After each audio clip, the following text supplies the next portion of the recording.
fine. That's what you say. When your friend asks how you are, fine. When your family checks in, fine. When you're lying awake at 3 a.m., chest tight, mind racing through things you've never said out loud to anyone. You wake up the next morning, someone asks how you slept. Fine. Here's what nobody tells you about that word. Fine isn't neutral. Fine isn't peace. Fine is a wall you built so quietly, so carefully, that even you forgot it was a wall. And the most dangerous thing about it? You're not even suffering loudly. You're not angry. You're not crying. You're just fine. And that is what psychology calls one of the most exhausting emotional states a human being can live inside. If you've ever felt everything on the inside while showing nothing on the outside, this video was made for you. And if you're new here, welcome to Axonsycho, where we decode the psychology behind the things nobody talks about. Hit subscribe, because this channel goes to places most psychology content never dares to go. Now let's talk about what's really happening inside you. There is a difference between being at peace and being numb, between choosing calm and performing calm because you don't know how to do anything else. Psychologists have a term for this.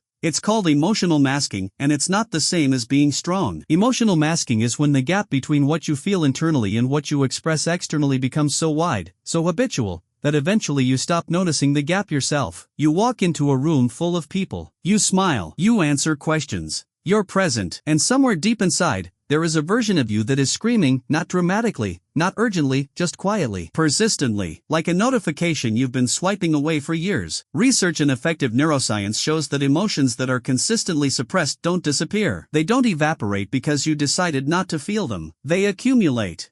Dr. James Pennebaker, a psychologist at the University of Texas, spent decades studying what happens when people suppress emotional expression. What he found was striking: the physical and psychological cost of holding emotions inside is measurable. Suppression activates the sympathetic nervous system. It keeps your body in a low-grade stress state, not crisis level, just constantly on. This is the paradox of permanently fine people. To everyone around them, they are the stable ones, the reliable ones, the ones who never fall apart. But inside their nervous system, there is a quiet storm that never fully passes. Nobody is born emotionally shut down. So how does this happen? For most people, permanently fine started as a survival strategy. Maybe you grew up in a home where emotions were too big, too unpredictable, and the safest thing to do was become invisible. Stay calm. Don't add to the chaos. Maybe your sadness was met with "you're overreacting." Maybe your anger was punished. Maybe your fear was dismissed with "you're fine, stop being dramatic." So you learned, slowly, efficiently, you learned that your emotions were too much for the room. And over time, you stopped bringing them. Psychologists call this a fawn response, a trauma-adjacent adaptation where instead of fighting, fleeing, or freezing in the face of emotional overwhelm, you please, you pacify, you manage, you become the easy one. And here's the painful twist: it works.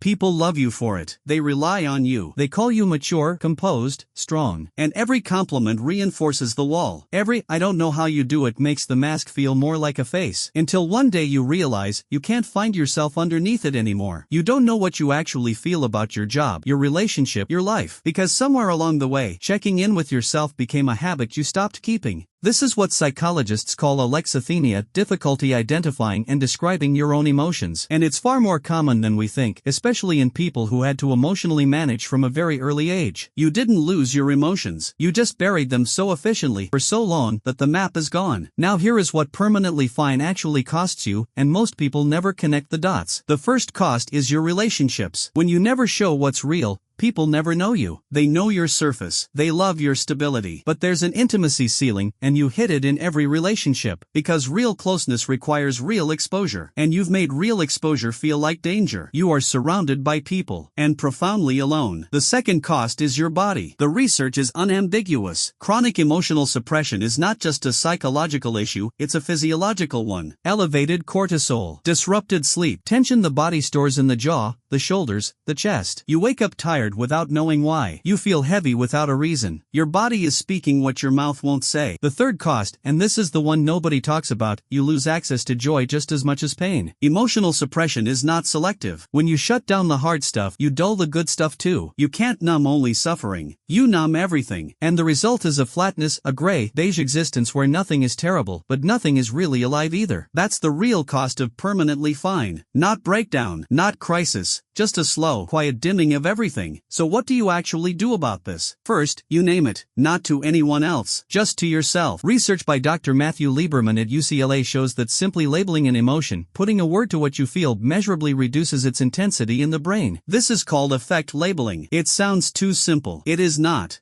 I am not fine. I am exhausted and I have been exhausted for a long time and I haven't told anyone. Say it to yourself. Write it down. That alone is a neurological act of reconnection. Second, lower the threshold for expression. You don't have to open everything at once. You don't have to have one big breakdown conversation. Start smaller. The next time someone asks how you are, try one true word instead of fine. Just one. Tired, heavy, distracted. See what happens. Third, understand that needing things is not weakness. It is biology. Humans are attachment creatures. We were never designed to self-contain everything. The belief that you should be able to handle everything alone, always, silently, that belief is not strength. It is a wound dressed up as strength. And the strongest thing you can do is begin to question it. If this video reached something in you, something you've been ignoring for a while, that's not coincidence. That's recognition. And recognition is always the first step. You are not too much. You never were. You were just in rooms that made you feel like you were. If this helped you, share it with someone who always says they're fine. They need to hear this more than they'll ever admit. Subscribe to axonsycho, and I'll see you in the next one.